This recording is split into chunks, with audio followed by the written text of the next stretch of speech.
Olá, tudo bem? Começa agora o programa Análise Direta, que é o programa de entrevistas do canal Hit Notícias, transmitido para todo o Brasil pelo canal Hit Notícias e mais 190 países pelo canal 1 Europa. E o tema de hoje do nosso programa é o racismo, um tema que, aliás, vem ganhando espaço na mídia de todo o mundo. E para falar sobre esse assunto, meu convidado está aqui do meu lado, um especialista, professor de Direito e mestre em Direitos Humanos, Dr. Vinícius Mota. Doutor, primeiro quero lhe agradecer a honra de recebê-lo aqui em nossos estudos. É um privilégio para falar desse assunto tão importante, né, doutor? Agradeço o convite, é uma satisfação estar aqui conversando com vocês. É uma alegria poder falar desse assunto que é importante e atinge a vida de tantas pessoas, né? Então, estou aqui à disposição para a gente bater um papo leve sobre esse tema que é muito importante. Pô, doutor, eu já queria destacar uma impressão pessoal. Quando a gente falou desse assunto, você falou, é uma alegria falar desse assunto. E já é uma abordagem diferente, já me impressionou de cara, porque ninguém associa esse tema, né, à alegria, como você está falando, à leveza. Já gostei disso, doutor. Sim, porque o que me parece que a gente pode destacar, claro que o racismo é uma situação ruim. Sim. Mas a gente pode falar dele evidenciando como ele pode ajudar a construir uma sociedade mais justa. E esse é o papel que a gente tem que assumir para falar desse assunto. Eu não vejo que a gente tenha que tratar disso sempre numa perspectiva para baixo, negativa. Vamos entender o que está acontecendo para que juntos a gente coloque a nossa energia, porque se o objetivo é construir uma sociedade mais justa, melhor, isso tem que ser feito com alegria. Doutor, você como uma autoridade no assunto. Você é professor de Direito e é mestre em Direitos Humanos. Conhece a matéria e conhece a vivência também. Melhor do que ninguém pode falar com propriedade sobre o assunto. E eu queria fazer uma pergunta que, na verdade, às vezes, ela não é feita diretamente. Eu queria a sua impressão. O Brasil, a nossa formação, a nossa história é multirracial. A formação da nossa sociedade tem várias influências. Mas, apesar disso, na sua avaliação, o Brasil é um país racista? Infelizmente, sim, Kleber. O Brasil é um país racista e a nossa formação miscigenada, hoje ela é celebrada, né? Isso começou a acontecer lá nos anos 30, de 1930, a gente começou a elogiar a miscigenação, o que é positivo. Sim. Nossa sociedade tem diversos valores, uma cultura riquíssima. Sim. Só que quando surgiu esse elogio lá atrás, ele surgiu escondendo um pouco como que essa miscigenação aconteceu, porque ela se concretizou com sofrimento. Aconteceu com dor, trazendo pessoas escravizadas para cá que sofreram, né? Então, a nossa sociedade é miscigenada, o que é maravilhoso, mas ela ainda lida com os traços do racismo, infelizmente, né? Que interessante isso que você falou, porque surge essa frase politicamente correta, nós somos a mistura de várias raças, mas a origem dela não foi exatamente para ressaltar isso, para valorizar esse processo. Pelo contrário, foi para maquiar. Sim. Interessante isso. Muita gente não se dá conta disso, né? Porque a frase é bonita, somos uma mistura de várias raças, mas há uma certa hipocrisia, então... É como se a gente tivesse uma situação em que a gente olha só para o lado positivo, mas essa mistura aconteceu como? Ninguém recebeu um convite, venha conhecer o Brasil, legal uma isso. Passagem de navio para você, não foi assim, né? Não foi uma opção. Claro que o Brasil ele tem essa virtude de ser uma sociedade miscigenada, mas mesmo sendo miscigenado, na base dele a gente tem as situações do racismo. Então vamos olhar para o todo, observar aquilo que é um problema e enfrentá-lo, para que deixe de ser uma questão do nosso cotidiano e a gente celebre as coisas positivas. Agora, falando especificamente da sua área, as ações na justiça, no poder judiciário, elas refletem, elas trazem à tona esse racismo, como você falou, no país? Infelizmente, muito pouco. Recentemente eu estava ministrando uma aula, fui pesquisar justamente o número de decisões que tratam de racismo e indenização. É mesmo? Nos maiores tribunais no Brasil. A gente tem aproximadamente 120 milhões de negros no Brasil. Olhando esses tribunais, você não encontra 100 processos falando de racismo e indenização, um número baixíssimo. Tem muito mais números de processo falando de batida de carro, nome negativado. Agora, de racismo, que é um elemento do nosso cotidiano, ele mal aparece nos tribunais. Isso acontece porque tanto a nossa sociedade mal observa que é racista, né? Então, quando a gente faz o nosso elogio a sermos a mistura de diversas raças, a gente esquece que a gente tem um racismo, não olha para ele, e também os profissionais de direito não têm essa formação na universidade, nem os advogados, quanto menos os magistrados. Então, é um assunto que aparece muito pouco nos tribunais, embora seja um assunto forte no nosso cotidiano. Legal. Você citou dois atores que fazem parte dessa estrutura, os tribunais e os advogados. E a vítima? A vítima tem procurado os seus direitos? Ainda muito pouco. Também é uma falha, então? Ainda muito pouco. Especialmente porque, para que a gente consiga aumentar o número de pessoas que vão buscar uma reparação quando sofre uma ofensa, né? Então, para exemplificar, situações em que a pessoa está no supermercado e aí, a princípio, o segurança do supermercado deduz que ela está ali para roubar o supermercado, acusa ela de crime. Muito comum esse exemplo, aliás. Muito né? comum. O que chama a atenção como aquele que exerce a segurança particular se sente legitimado a considerar que a pessoa negra é uma ameaça. Ele tem essa legitimação interna. Quando você acusa alguém de estar cometendo um crime que não fez, primeiro, quem acusa está cometendo um crime, né? Mas, ainda que isso aconteça com as pessoas, elas às vezes nem sabem a quem recorrer.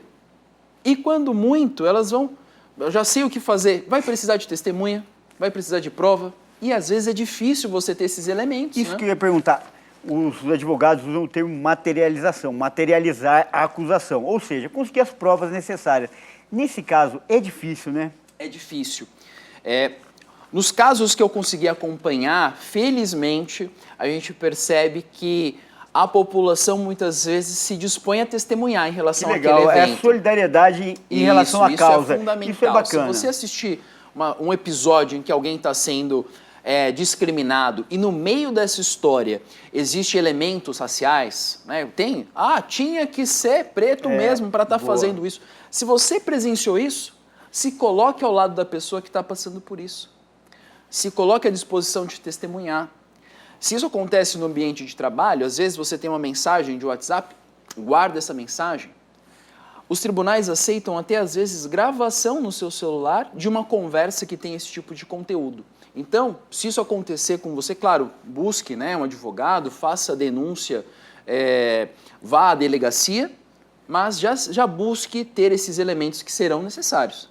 E eu acho que isso aí é fundamental, a gente fazer até uma pausa e um alerta para as pessoas que estão assistindo. Não só as vítimas, mas principalmente as testemunhas. Você que presenciou algo parecido, tiver a oportunidade, não é favor não, é obrigação você prestar um depoimento, cumprir o seu papel de cidadania. Porque nenhuma ofensa é válida, nenhuma ofensa é permitida, seja qual for a raça. E eu acho que a responsabilidade da testemunha chega, em alguns casos, a ser maior do que das vítimas para impedir que isso continue impune. Não é, doutor? Concordo. Especialmente porque quando a gente observa as decisões, quando o assunto do racismo avança pelo direito penal, buscando criminalizar a pessoa, né? A gente pode ter aí penas que chegam até a 5 anos, é muito raro nós termos condenações na esfera do direito penal. Isso que é muito raro. A justiça, então, ela não vem penalizando, não vem cumprindo esse papel de recorrer, enfim. Sim, é muito pouco, porque poucas pessoas levam esse assunto aos tribunais e muitas vezes os tribunais não têm a formação para conseguir perceber o racismo acontecendo. Correto. Né? Agora, se no direito penal também é difícil concretizar, o que eu acho muito importante é que a pessoa tenha a informação de que ela pode buscar uma indenização por dano moral. Aí já não é mais direito penal. Vai na justiça civil. E aí você pode ter uma indenização de R$10 mil, já vi indenizações de R$70 mil. Quando uma pessoa ofende uma outra pessoa em razão da sua raça e é condenada a pagar R$70 mil, talvez ela possa mudar de postura. Então, acho que vale a pena fazer esse tipo de ação também. Entendi, é uma punição eficiente, é um combate eficiente, porque quais são as penas previstas? É legal a gente também cumprir esse papel, né, didático, Sim. educativo. Quais são as penas previstas para os casos de racismo na justiça criminal? A gente tem basicamente duas leis que vão tratar desse assunto. Tem a lei geral que fala de racismo, né? A lei 7716, ela fala de racismo, só que ela vai pontuar comportamentos muito específicos. Por exemplo, impedir a entrada de uma pessoa num restaurante, impedir a entrada em um hotel, não admitir uma pessoa em entrevista por conta da raça, né? São comportamentos bem específicos. Ao lado disso, no Código Penal, a gente tem uma figura relacionada à injúria, que vai agregar o aspecto racial, né? Então, a injúria é a ideia de ofender a dignidade de uma outra pessoa. Se essa ofensa se faz acompanhada de palavras sobre a raça da pessoa, essa injúria vai ser qualificada como injúria racial. Então, a gente pode pensar, tem até o comportamento ostensivo, ó, você não pode entrar aqui, ok? Esse é um tipo de crime de racismo que também vai caminhar lá na Justiça Penal. Ao lado disso, a gente tem aquela ofensa à pessoa. Você vai xingar uma pessoa. Correto. E aí você agrega elementos raciais. Aí é injúria racial. Tá, uma é você não permitir que ela faça alguma coisa, a outra é ofender mesmo, um caráter ofensivo, né? E as penas? Prisão? Qual é a penalidade prevista? A legislação ela vai flutuar a depender do comportamento, mas a gente pode chegar ao máximo de 5 anos de reclusão para algumas práticas de racismo pensadas na Lei Geral de Racismo. Quando menos, né, pensando no limite inferior, a gente pode ter reclusão de 1 ano. E na prática, as pessoas que têm cometido esses crimes têm sido punidas, têm sido presas? Na prática, não. A gente tem pouquíssimas sentenças nesse sentido e, quando muito, se tem a sentença condenatória, depois ela é convertida em uma outra forma de punição, prestação de serviços, mas alguém dentro do sistema prisional, por conta de racismo, se nós encontrarmos, será 1 ou 2. E olhe lá, muito raro. É muito pouco, é muito pouco. Por isso que eu acho que vale a pena você fazer a denúncia para o direito penal, mas recorrer a um advogado para buscar a sua reparação material, em dinheiro. É muito importante, porque essa é a punição de fato. Essa vai acontecer. Legal. Essa vai acontecer. Muito legal e muito importante essa entrevista, educativa, acima de tudo. É uma questão de cidadania, tudo isso que o Dr. Vinícius Mota está falando. E para lembrar, alguns meses, um caso ganhou repercussão mundial, a morte, o assassinato de George Floyd nos Estados Unidos. E eu quero saber do doutor, no próximo bloco, se isso também teve impacto na luta, na briga, né, na busca por esses direitos no resto do mundo, inclusive no Brasil. Mas isso ele vai falar no segundo bloco. Portanto, não saia daí.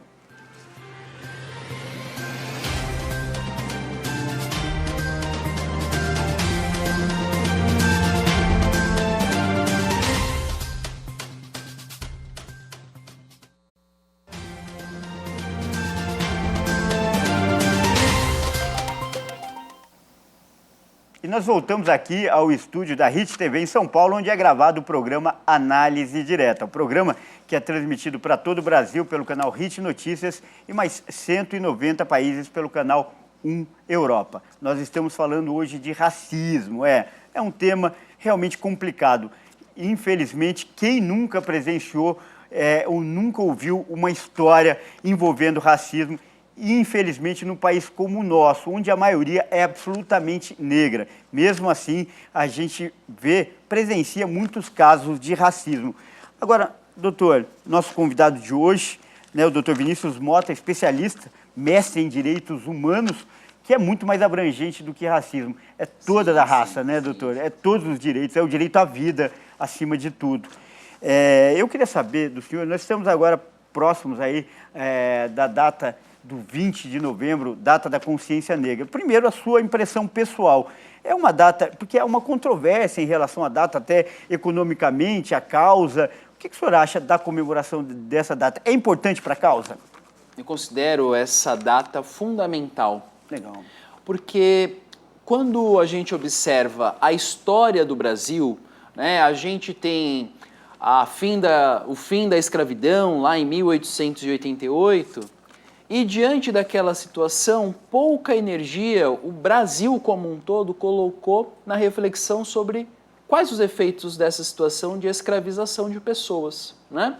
E no século XX, por muitos anos, o Brasil teve força uma ideia que a gente chama de democracia racial. Muito provavelmente as pessoas já escutaram essa frase. O Brasil vive uma democracia racial, a democracia racial, e ela traduz a ideia de que a nossa convivência é harmônica, em alguma medida sim, né? A gente não tem conflitos entre as raças, porém essa harmonia acaba escondendo os problemas do racismo. Problemas na saúde, problemas no sistema do direito, Correto. problemas na economia.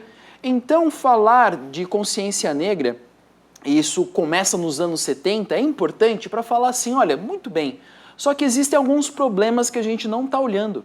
E essa data é tão importante porque ela começou a trazer para o mês de novembro o tema com mais força, ganhando as televisões, agora mais recentemente, né, as redes sociais. Então, é uma data muito importante para a gente pensar nesse assunto. Até com a polêmica também é importante vir à tona o debate, vir à tona o tema, como o senhor falou, né? Com certeza. Quando a gente, lá nos anos 2000, estava discutindo uma nova lei chamada o Estatuto da Igualdade Racial, muito nós debatemos sobre a questão racial no Brasil. Porque houve quem fosse contrário ao Estatuto e argumentasse, peraí, a gente vai criar uma lei falando de raças? Isso é uma novidade, nunca teve. Só que a gente tem que observar a história. Vou trazer uma informação aqui que pouca gente conhece, mas no finalzinho lá dos anos de 1800, quando o Brasil ainda era um império, nós tínhamos leis nos estados, na época províncias, né? Mas que impediam a educação das pessoas negras, impediam a educação de escravizados no sistema público de educação, e as pessoas negras que tinham liberdade só poderiam estudar à noite se tivesse professor disponível. Quando a gente pensa que a educação é um dos grandes problemas do Brasil, a gente tem que ver que o Estado produziu leis impedindo a sua população de estudar. Isso é muito importante, doutor, porque a abolição foi em 1888, são aproximadamente 130 anos, é muito pouco tempo, né? Porque não houve a abolição e o negro já foi inserido na sociedade, ele já vinha com déficit, há um déficit ainda. Isso é importante, a legislação, ela tem que levar isso em consideração, esse déficit, e não é um favor e nem questão de dó, é uma questão de justiça. Concordo plenamente. Ó, pegando esse gancho que você trouxe, a gente pode observar que quando tem a abolição da escravidão, as leis que estavam em vigor na época impediam o negro de estudar. Então, como ele vai se preparar para o mercado de trabalho? A abolição era parcial. Exato. Além disso, se você é escravizado e isso acontece em razão do seu trabalho, é por conta do seu trabalho que você sofre castigos, no dia seguinte à abolição da escravidão, você vai imprimir um currículo, pegar uma carteira de trabalho e sair fazendo entrevista? Naturalmente, você vai pensar, pô, sou livre, eu vou imitar quem é livre. Eu não vou buscar trabalho agora. E ainda os outros escravizados que perceberam eu preciso trabalhar, foram buscar trabalho onde já estavam, nas fazendas. E os senhores de escravos não pagam um salário com coração em paz se eles sempre conseguiram o trabalho daquelas pessoas sem pagar o salário, Porque uma coisa é a lei, outra coisa é a cultura que já estava impregnada na sociedade. E aí, uma coisa importante, aproveitar a oportunidade, quando a gente fala de racismo, a gente tem que observar o que aconteceu na nossa história, mas entender que o racismo hoje, ele não é só o que aconteceu, mas é o que está acontecendo agora. Então, numa entrevista de emprego, tem lá 2 candidatos, um branco e um negro. Vamos supor que os 2 foram colegas de classe, fizeram a mesma universidade e têm o mesmo diploma. Nós sabemos que o profissional negro, pelas estatísticas, tem menos chance de ser contratado em 2020. Esse ato racista hoje vai perdurar os problemas do racismo amanhã. Então, ainda em 2020, temos atos que estão trazendo o racismo para o nosso cotidiano. A gente não começou a enfrentar esse problema lá em 1888. A gente está falando agora dele mais recentemente, né? Então a gente tem que observar também para o que a gente está fazendo hoje em dia. Agora, voltando mais uma vez, porque eu sempre acho importante bater na tecla do direito, porque nós estamos falando com um especialista, não é um militante de uma causa, nós estamos falando com um mestre em direitos humanos. Então, eu sempre retomo a lei. E, nesse tempo, a gente teve já lei de cotas, já teve a criminalização do racismo, mas agora, como mestre, o senhor acha que a lei tem evoluído numa velocidade satisfatória ou ainda ela não contempla esse combate ao racismo? A gente pode observar que nos últimos 30 anos a nossa legislação começou a acelerar esse tema, né? Então, com a nossa Constituição de 88, foi a primeira vez que o racismo passou a ser efetivamente crime, porque até então era considerado uma situação penal de menor importância. Levou, então, 100 anos para a gente destacar que o racismo é crime. Aí, lá no começo dos anos 2000, surge a proposta do Estatuto da Igualdade Racial, que se torna lei em 2010. Essa lei é a primeira vez que o Estado brasileiro reconhece que o racismo é uma situação que a gente precisa enfrentar com políticas públicas. Vamos fazer, então, uma espécie de reparo ao que aconteceu na história e trazer situações em que os negros consigam chegar nas universidades. Vamos trazer situações em que os negros, quando vão participar de um concurso público, tenham ali reservados 20% dos cargos, porque essas medidas são todas muito mais recentes. Elas têm produzido efeitos positivos, né? Então, respondendo diretamente à pergunta, a gente ficou muito tempo sem falar desse assunto, quase 100 anos. Agora a gente está num outro caminhar que efetivamente a gente está fazendo frente a esse problema através da lei. O direito também está aprendendo, né? Sim, está sempre em mudança. Correto. Agora, um caso emblemático foi o do norte-americano George Floyd, um homem negro, 46 anos, que tecnicamente era considerado suspeito, né? Acho que tecnicamente, pela polícia, no entender, na avaliação do policial que tinha a autoridade legal de fazer a abordagem, ele era tecnicamente considerado suspeito. Porém, acabou sendo assassinado e de uma forma sem chance de defesa, enfim, de uma forma desumana. O que representou esse caso para a luta, para essa causa? Esse caso ele é marcante em 2020, mas vale destacar que situações de violência nesse sentido aconteciam antes, né? Quantas vezes, talvez, a gente possa se lembrar de crianças no Rio de Janeiro que foram baleadas numa situação que estavam voltando da escola, né? Isso acaba acontecendo. Mas a situação do George Floyd, ela é ainda mais marcante porque a gente conseguiu, né? Pode falar, mas a nossa sociedade, ela tem o vídeo daquela cena que produz um sentimento de indignação em face daquela injustiça que ela é, em qualquer perspectiva, injustificável. Não há por que fazer uma abordagem daquela com qualquer ser humano. E o nosso senso de justiça não aceita isso, né? Só que esse evento acontece com o George Floyd porque, olhando para a cultura, olhando para a história, os agentes de segurança, não todos, mas aqueles lá em questão, se consideram legitimados a abordar desta forma uma pessoa. O que ele deveria ter feito? Bem, se você é um suspeito, levante as mãos, aponta lá a arma, algema e conduza à delegacia. Jamais estrangular uma pessoa com o joelho. Injustificável. É injustificável. E um evento semelhante aconteceu no Brasil. Eu vi depois, algumas semanas depois, uma situação em que uma mulher, aqui nas periferias da cidade de São Paulo, estava sendo abordada e o policial, ele a deteve pisando no pescoço. Então, o que aconteceu lá, aconteceu aqui também. Isso que eu ia perguntar, e refletiu lá, aquela indignação mundial, eu não consigo respirar, que foi a frase dele, virou lema de todo mundo. Tivemos também o Lewis Hamilton levantando a bandeira. Sim. Ok, tudo muito bonito, tudo muito louvável. Mas e na periferia, por exemplo, de São Paulo? Se refletiu isso, essa indignação? Se refletir, a gente continua tendo situações como essa pontuadas de violência. Mas o que me parece que esses casos conseguem trazer, ainda que seja através da dificuldade, do sofrimento, mais pessoas estão dizendo, para com isso, é hora de colocar um basta. E o que é importante, observando sobretudo os eventos lá nos Estados Unidos, estão marchando lá pessoas negras e brancas. Isso é muito legal. Todo mundo considera injusto. E outra coisa importante, a ampla maioria desses eventos acontece de forma absolutamente pacífica. Vez ou outra, ao final das manifestações, tem lá quem se excede. Mas a ampla maioria das pessoas, elas estão participando disso nos Estados Unidos, na Europa, no Brasil, com um senso de justiça.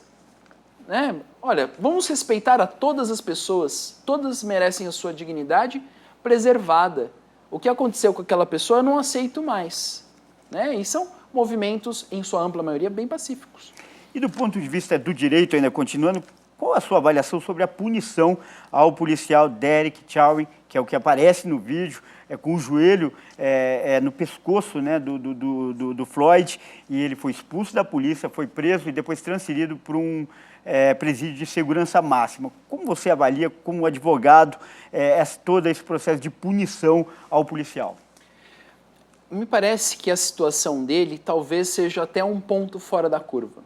Porque, em regra, né, e teve um outro caso nos Estados Unidos também semelhante, às vezes os policiais conseguem a absolvição. O que é importante a gente destacar, nos Estados Unidos ou no Brasil, o agente de segurança, quando ele encontra uma situação que ele precisa fazer uma abordagem mais dura, violenta, que é a última na escala das ações que ele tem que tomar, né?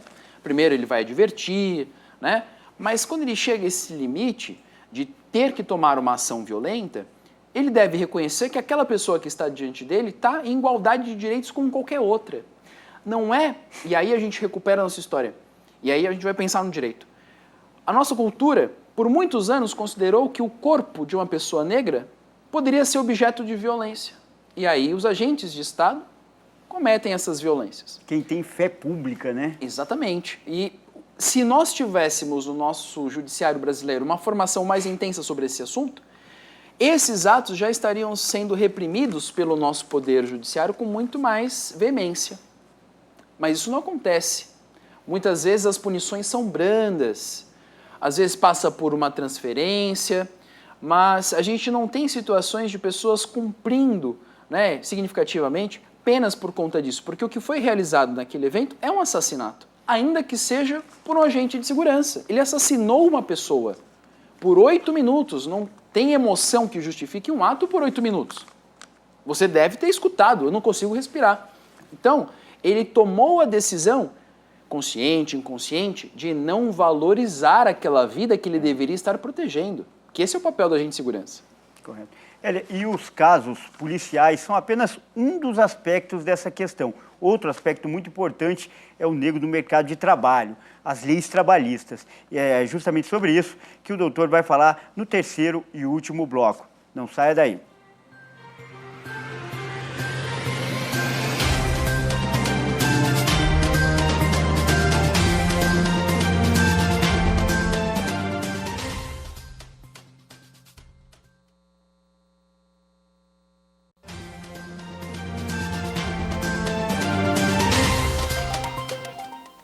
E nós estamos de volta aqui ao estúdio da HIT em São Paulo com a gravação do programa Análise Direta, o programa de entrevistas do canal HIT Notícias, transmitido para todo o Brasil pelo canal HIT Notícias e também 190 países pelo canal 1 Europa. Hoje estamos falando de racismo. Quer dizer, infelizmente temos que falar isso, né, doutor? Nosso convidado de hoje aqui, que é um especialista sobre o assunto, e doutor Vinícius Mota, eu digo infelizmente temos que falar sobre isso, porque deveria ser uma coisa que nem precisaria mais ser falada. O direito devia ser igual para todas e não deveria haver essa necessidade, né, doutor? O que a gente até comenta, o ideal seria que a gente nem precisasse pontuar raças entre as pessoas. Se a gente tivesse construído uma sociedade mais respeitosa dentro do direito mesmo, não teria nem razão para a gente falar de raças. Mas, e aí uma coisa importante, uma coisa que às vezes se levanta, Ah, mas na biologia não existem raças entre os seres humanos. Então falar de racismo é uma coisa meio doida, né? Como falar de racismo se não existem raças? Mas, se é verdade que não existe dentro da sociologia, dentro da ciência, raças, socialmente nós observamos o racismo na sociedade, no mercado de trabalho, na educação, no sistema de saúde. E aí a gente consegue falar que existe um racismo, só que ele nasce na forma como a nossa sociedade se organiza. O doutor falou aqui mercado de trabalho. E uma das notícias que causou mais polêmica esse ano foi justamente um concurso interno que uma grande rede, a Magazine Luiza, lançou entre os funcionários, e esse concurso foi exclusivamente para os funcionários negros. Houve muito debate, muita reclamação, muita gente defendendo também, mas para quem não acompanhou direito, veja nessa reportagem. O anúncio foi postado no Twitter por uma grande rede de lojas. O texto anuncia a abertura de um programa de trainee para descobrir novas lideranças, que ocuparão cargos de chefia. Mas o detalhe que chamou a atenção é que a seleção será exclusiva para candidatos negros. A justificativa da empresa é que 53% do quadro de funcionários são de negros e pardos, mas apenas 16% deles ocupam cargos de liderança. Nós queremos levar ao acesso de muitos, o que é privilégio de poucos, e a gente tem, na nossa história, essa postura de inclusão. E nós percebemos recentemente que, embora a nossa empresa seja inclusiva e nós temos 53% da nossa população que é composta por negros, apenas 16% dessas pessoas chegaram no cargo de liderança. E nós entendemos que, através do programa Trainee, é uma excelente oportunidade de gerar a aceleração da carreira dessas pessoas. A iniciativa virou uma grande polêmica. A juíza do trabalho de Minas Gerais, Ana Luísa Fischer Teixeira Mendonça, foi uma das autoridades que criticou a medida nas redes sociais.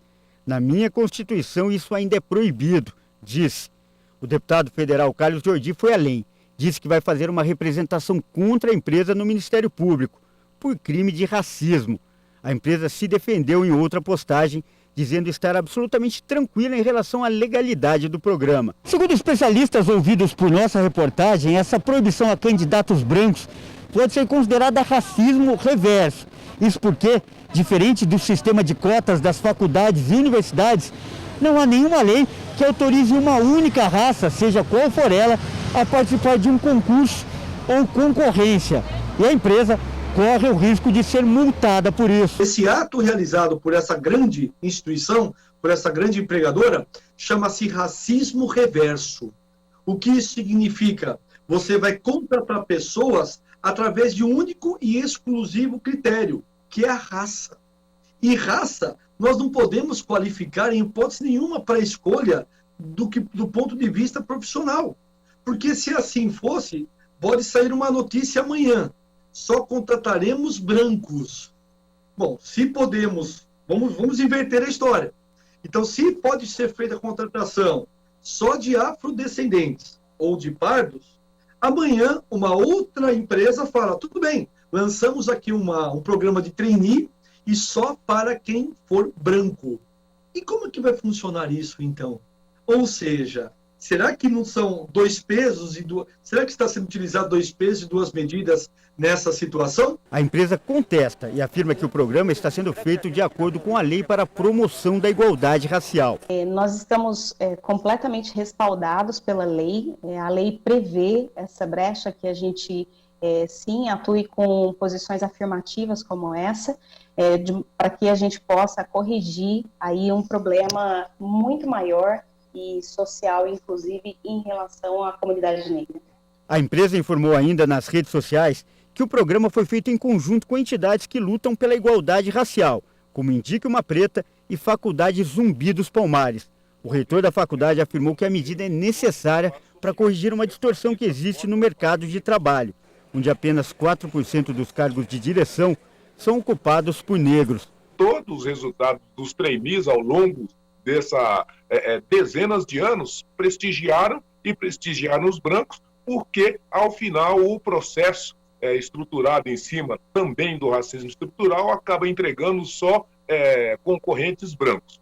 Então, a loja e as instituições têm sentido. Olha, se eu não recortar para prestigiar negros também, dificilmente o meu processo consegue entregar representantes dessa etnia no meu ambiente. Então, eu preciso diversificar o meu ambiente, eu preciso auxiliar na inclusão e na pluralidade dessa participação no meu ambiente, e se eu não estou tendo possibilidades de fazer isso dentro do processo formal, então eu preciso construir uma alternativa. Certo ou errado, uma coisa é fato, o assunto ganhou enorme repercussão. O nome da empresa foi um dos mais comentados no Twitter nos últimos dias. E o debate também foi para as ruas, onde as opiniões se dividem. Bom, para mim, normal, positivo. Eu acho justo. Isso abre mais vagas para as pessoas de cor e faz com que eles tenham oportunidade, quando às vezes eles não têm, quando é englobado num quadro geral, que não tem essa questão de cotas. Então eu sou a favor. Super injusto. A cor da pele não diz nada, o sangue é o mesmo. Tanto o negro quanto o branco tem que participar. Sou contra. Por quê? Porque eu acho que isso estimula mais o racismo. O racismo existe sim, não dá para negar. E qualquer medida que seja para amenizar essa situação, eu acho super válida. O que essa empresa está fazendo, para a gente é muito válido, né? Vai abrir as portas para muita gente aí que não teve oportunidade. Sou a favor a cotas de negro e o que eles fizeram é maravilhoso. Pois é, doutor, nós vimos aí a reportagem, agora eu passo a bola para você. Muita gente reclamou, outros defenderam, agora do ponto de vista da lei. Não importa as questões ideológicas, a lei. É possível, é permitido fazer esse tipo de seleção? É permitido sim, Kleber. A gente tem lá no Estatuto da Igualdade Racial um artigo que vai destacar que o Estado e as empresas devem adotar políticas públicas para enfrentar a situação de exclusão dos negros dentro das empresas. E aí é importante trazer esse suporte do Estatuto da Igualdade Racial, mas a nossa Constituição ela fala de igualdade e muitas vezes um argumento que é apresentado para combater esse tipo de programa é que todos são iguais perante a lei. Sim, todos são iguais perante a lei, só que a igualdade ela tem duas dimensões. Igualdade perante a lei é a que a gente vai chamar de formal. Só que a igualdade também se concretiza quando a gente observa as situações de diferenças na sociedade e busca auxiliar aqueles que historicamente estão numa situação mais difícil. Isso aqui a gente vai chamar de igualdade material. Então, por exemplo, há muitos anos nós temos cotas para as mulheres na política. Nós temos cota nas empresas para pessoas com deficiência, para facilitar que elas participem do mercado de trabalho. Há muitos anos, a lei, observando situações injustas, a própria lei vem e diz, para enfrentar essa injustiça, a gente vai buscar trazer aqui pontualmente uma vantagem. Nas grandes empresas brasileiras, nós observamos que os negros são maioria entre os aprendizes, os trainees e tem um bom número de negros como estagiários. Só que depois da base das empresas, conforme vai subindo o funil lá dentro, nas 500 maiores empresas do Brasil, os negros não chegam a 5% do quadro de executivos e do conselho de administração. A maioria dos que entram, mas não conseguem subir. Não é mera coincidência, né? Tem alguma coisa aí. Agora, tem até um princípio, uma frase filosófica dentro do direito, que não se faz justiça tratando os desiguais de forma igual. É mais ou menos esse princípio, exatamente, né? Exatamente, porque a igualdade ela vai se concretizar quando nós tratamos igualmente aqueles que são iguais e desigualmente as pessoas nas medidas das suas desigualdades. Então, quando nós observamos que a nossa sociedade foi construída e tem esse tipo de obstáculo ao desenvolvimento profissional de uma pessoa negra, o Estado hoje, através da lei, está autorizado a adotar medidas para enfrentar isso. E as empresas também estão autorizadas a adotar medidas nesse sentido. O programa dessa empresa seria injusto se os negros já fossem 56% do quadro de executivos. Você vai dizer, não tem motivo. Mas se eles são 5%, então nós temos que adotar as políticas necessárias para que a nossa sociedade consiga reverter isso. Então fui eu mesmo quem fez essa reportagem para o canal Hit Notícias e, cumprindo o nosso papel jornalístico, a gente ouviu todos os lados. E o advogado que também aparece nessa reportagem considera tecnicamente como um racismo reverso, ou seja, quando está dando prioridade para uma raça independente qual ela seja. Nesse caso, seria a raça negra, tendo privilégios em relação a outro tipo de raça. Como o senhor avalia essa interpretação de racismo reverso? Com, naturalmente, todo respeito às opiniões diferentes, Legal. né? Esse é o ponto de partida de qualquer conversa, mas racismo reverso, ele é um conceito que nem tem como existir. Primeiro, quando diz reverso, significa que já existe um racismo que é o certo. Tem o racismo certo e o racismo reverso. Ao lado disso, racismo constitui práticas discriminatórias de maneira reiterada que retiram possibilidades de pessoas negras, fecham portas e janelas e abrem portas às pessoas brancas, no caso da sociedade brasileira. Correto. Então, o racismo reverso não tem como um programa de uma empresa buscando facilitar, é isso que ela está fazendo, facilitando intencionalmente o ingresso de negros, vá produzir uma situação de discriminação sistemática contra pessoas brancas. Porque as pessoas brancas, em razão do programa do Magazine Luiza, não vão ser abordadas com violência na rua, não vão receber dosagem menor de medicamentos nos hospitais, não vão receber penas no nosso sistema penal maiores em razão da sua raça. Isso acontece no Brasil. Nós temos situações de pesquisas que mostram que mulheres negras recebem uma dosagem menor de medicamento no sistema público do que mulheres brancas. Nós temos... Grave isso, hein, doutor? Muito grave isso. Esse ano a gente, claro, pode-se dizer que é um lapso, mas esse ano nós vimos uma sentença que nas argumentações considerou que uma certa pessoa, ela integrava uma organização criminosa em razão da sua raça. Isso está na sentença. Esse lapso acontece 4 ou 5 vezes na sentença. Ganhou muita repercussão esse caso de uma juíza, né, se não me engano. Sim, sim. É uma situação, pode ter sido um equívoco, mas me chama a atenção como esses equívocos não acontecem com pessoas brancas. Né? Então, existe o racismo. A gente tem que observar que essa situação, ela produz uma série de restrições ao longo da vida. Pensando no mercado profissional, um trabalhador negro, ele tende a ter um salário inferior em 50% ao seu colega branco, ainda que seja da mesma faculdade.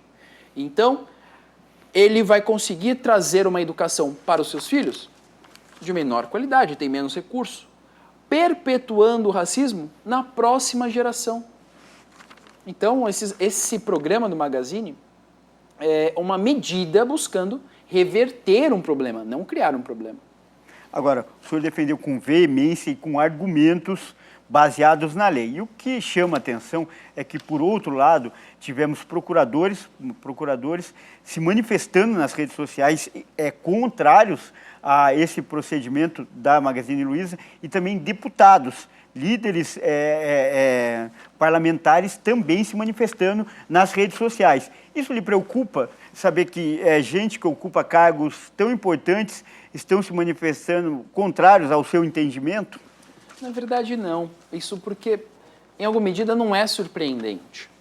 Porque, se a gente for recuperar a nossa trajetória, o Brasil é um país que tem dificuldade de reconhecer a existência do racismo. Então, termos pessoas, né? A gente teve uma ação ajuizada pela Defensoria Pública da União contrária a esse programa. Outros defensores públicos da União se manifestaram a favor do programa e nós temos políticos contrários a esse programa, mas dá para se entender isso numa sociedade que mal reconhece o racismo. Se todo mundo no Brasil reconhecer o racismo, este problema, me parece que esse tipo de manifestação contrária a esse programa tende a diminuir. Mas se você considera que o racismo não existe, esse programa parece algo deslocado. Por que privilegiar a situação do negro aqui? Não tem justificativa. Mas se você observar a existência do racismo, se você é uma pessoa negra, veja uma palestra, acompanhe uma entrevista, leia um livro. Se você é uma pessoa branca, converse com uma pessoa negra. Busque se informar. E aí, se informando, você vai ver como a gente tem que combater esse problema. Doutor, nosso programa chega ao final agora, aqui do terceiro bloco e o final do programa. Eu quero lhe agradecer, não só em meu nome, mas em nome da minha equipe, porque aqui também temos muitas pessoas negras que trabalham aqui e sem o trabalho delas esse programa não conseguiria ir ao ar. Então eu agradeço em meu nome e em nome da equipe sua participação aqui, destacando sua elegância, né? Foi até comparado ao Barack Obama nos bastidores aqui, tamanho sua elegância e afluência para falar. E eu reservo esses minutos finais do programa para você divulgar as suas redes sociais, os seus contatos, enfim. Quem quiser saber mais sobre esse tema e sobre outros temas envolvendo direitos humanos, já que, como eu disse, o senhor não é especialista em racismo, mas especialista em direitos humanos, que é mais abrangente. Então, por favor, fique à vontade. Meus contatos, o mais fácil hoje em dia é pelo Instagram, @professor Vinícius Mota. Estou sempre trazendo ali informações sobre direitos humanos, sobre a temática do racismo. E para deixar uma palavra final, eu gostaria de trazer aqui um exercício. Se você gostaria de ser tratado como a nossa sociedade trata as pessoas negras, levante a mão. Quando isso é feito, as pessoas ficam quietinhas, porque elas sabem como a nossa sociedade trata as pessoas negras. Então, o ideal é a gente ver que isso não pode acontecer com mais ninguém. Legal. Muito obrigado mais uma vez. E é isso aí. Você gostou dessa entrevista? Quer assistir de novo? Assista, acesse nas nossas redes sociais, no Facebook /programa Análise Direta ou então no YouTube, no canal HIT Notícias. Lembrando sempre que nosso programa é transmitido para todo o Brasil pelo canal HIT Notícias e também 190 países pelo canal 1 Europa. E você que quiser entrar em contato, dando sugestões, fazendo até críticas, pode acessar nosso WhatsApp. O número, anote aí, 55 para quem está fora do Brasil, 11 99224 7760. Repetindo, 55 11 99224 7760. E continue ligado, porque aqui você sempre tem um especialista renomado falando de um tema muito importante para o seu dia a dia. Até a próxima!